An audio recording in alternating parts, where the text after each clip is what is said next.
All right, we got our timing set on it. We got our fuel sink, should be right now. Had to do a little work on the fuel system, wasn't getting fuel pressure like we should. It was getting too much fuel pressure. 70.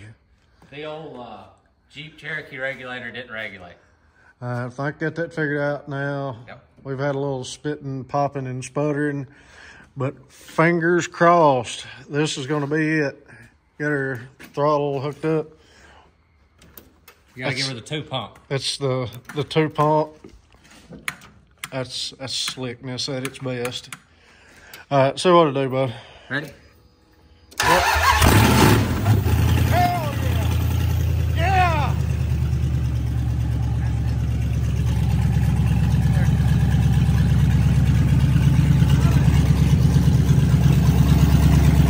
Oil pressure.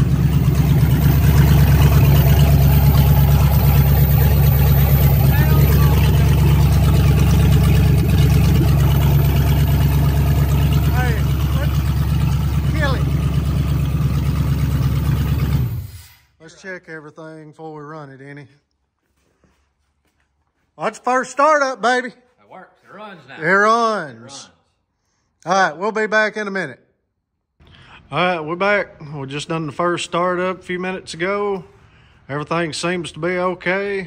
Got good oil pressure, no weird noises. All looks good. Yep. So now let's talk about the journey to get to this first startup. It was a long journey. So everything was supposed to be good. The engine ran before, or it ran in the back of my D200 before ever taking anything off of it. I had it running on the standalone computer stuff. And so it should have been a drop in the car, connect it to the car's wiring harness. I already had all that figured out and labeled, and just crank it. Well, that was not the case.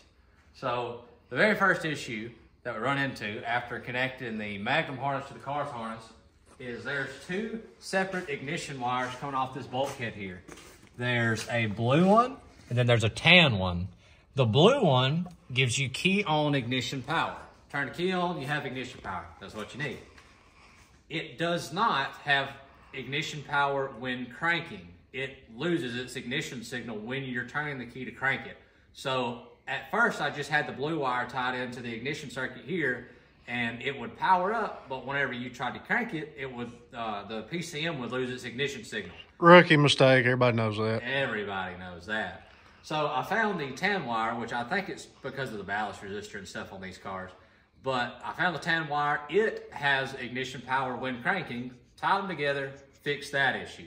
So at that point, we had ignition power all throughout our cranking sequence, which is great.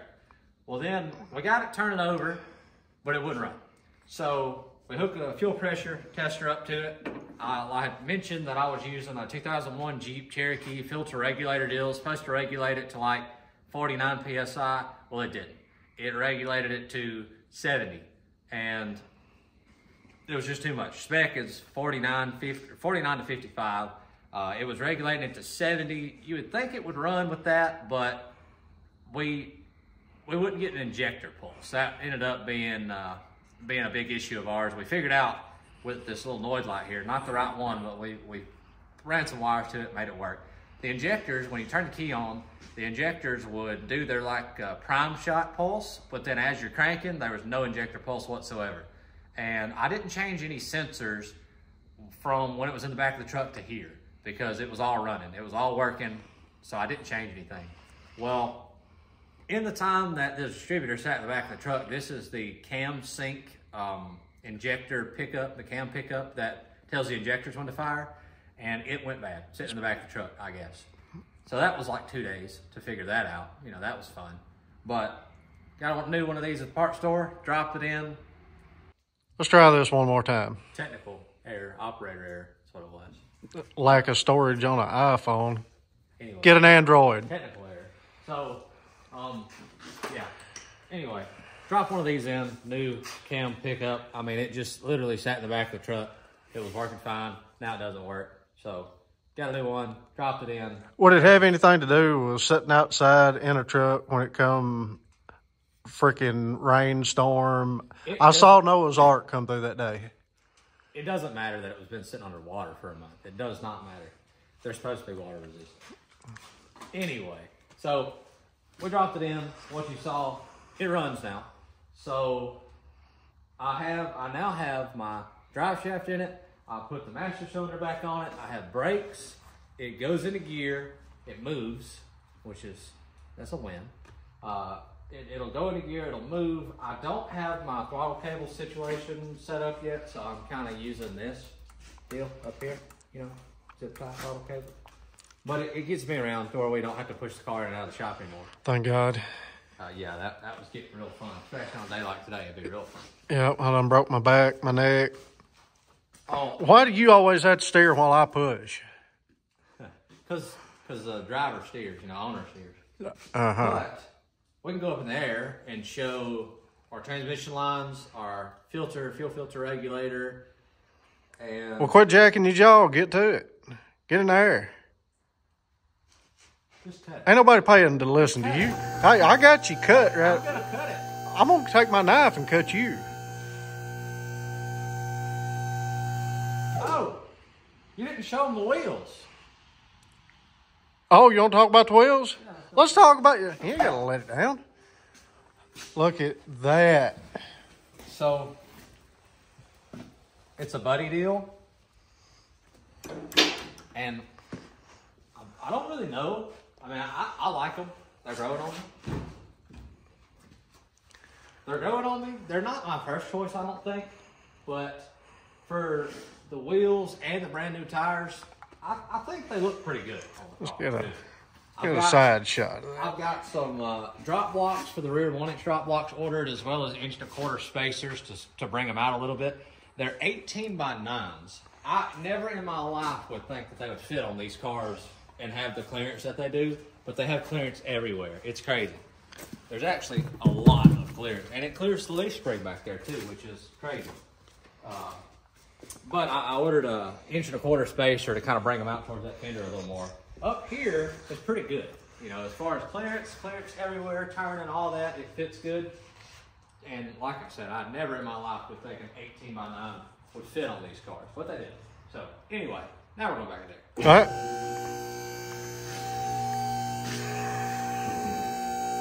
Let's talk a little bit about the fuel system while you're going up in the air. So, the fuel system, like I said, we were using the 2001 Jeep Cherokee filter regulator. It didn't work out. So we have since now swapped on an Aeromotive fuel pressure regulator that is doing its job. But it was previously used on a carbureted application. And so I've got a high pressure spring in the mail for it to get me up to the fuel pressure that I need. Sacrificed a badass twin turbocharged race truck's fuel system to get this hunk of junk on the road. This is a good hunk of junk to have on the road. So you can see right here, this is the factory hardline. Can you see it at all? Yeah, factory hardline, and then right here is actually where the Dakota's factory fuel line starts. It's a steel braided line that goes up to a metal line that goes across the back of the firewall, and then another steel braided line to the rail. So it's about as safe as it can be. Do I need the light? Or can we see? Can we see?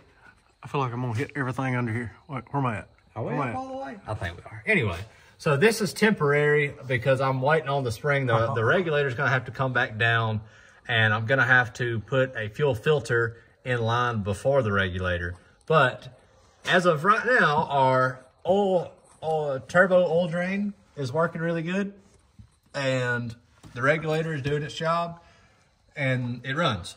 So Aeromotive for the win. Aeromotive for the win. Can't really beat it. I gotta have some exhaust work done because I don't think this stuff's gonna work anymore. It may or may not have absolutely crushed this. This is the sensor for the speedometer off the Dakota, but apparently the PCM uses it for other things. So I need to reroute this away from that sensor. Looks like a good job for a muffler shop. It is. He's gonna love it. He's gonna love what I bring him. Here's my transmission lines. Had to hand bend all those. They're 3/8. Really nothing special about that. But they're there, and I have them I rounded like up you, this way. you build in toe loop there. This is the new age cooler, transmission cooler, because the rubber disperses heat very well. And if you just leave it hanging, a lot of airflow gets through there. No, I have a transmission cooler over here. I'm gonna run an external because on this radiator, the transmission cooler line snapped off when taking it off. Yeah. So I'm just gonna run an external. Well, hey, take a minute. Tell everybody the good news you got. What was the good news you talking about QA1 or banging headlights? Both. Okay. You got to give a shout out. So I would like to say thank you to Bangin' Headlights for hitting me up with a special discount code and a really cool set of headlights. They're supposed to be in the mail this coming week. Hopefully I'll see them Wednesday or Thursday. They're coming from Australia because that's where he's based out of. Great customer service, an awesome looking product.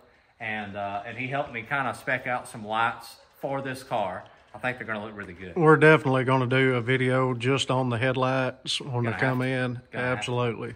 Give props to these guys. And QA1, they have a sponsorship program. Wait, I emailed those. Who? And what? Who? QA1 suspension. So I emailed them about a sponsorship program, and so far they told me the application is still under review, but they have offered me 50% off their level 1 A-body handling kit, which includes a tubular K-member, tubular lower control arm, tubular upper control arm, their sway bar kit, adjustable strut rods, tie rod sleeves, all kinds of stuff. Adjustable shocks all the way around. Good stuff, good stuff. So that's awesome, man. We get some QA1 goodies in for it, and we'll definitely video putting that on. Shout out to them for giving us a good discount on everything. Yep. Make this baby ride down the road like it should. Yep. Cool. What's next? Cooling system. Cooling system. Yep. All right. Up next, throwing the cooling to it.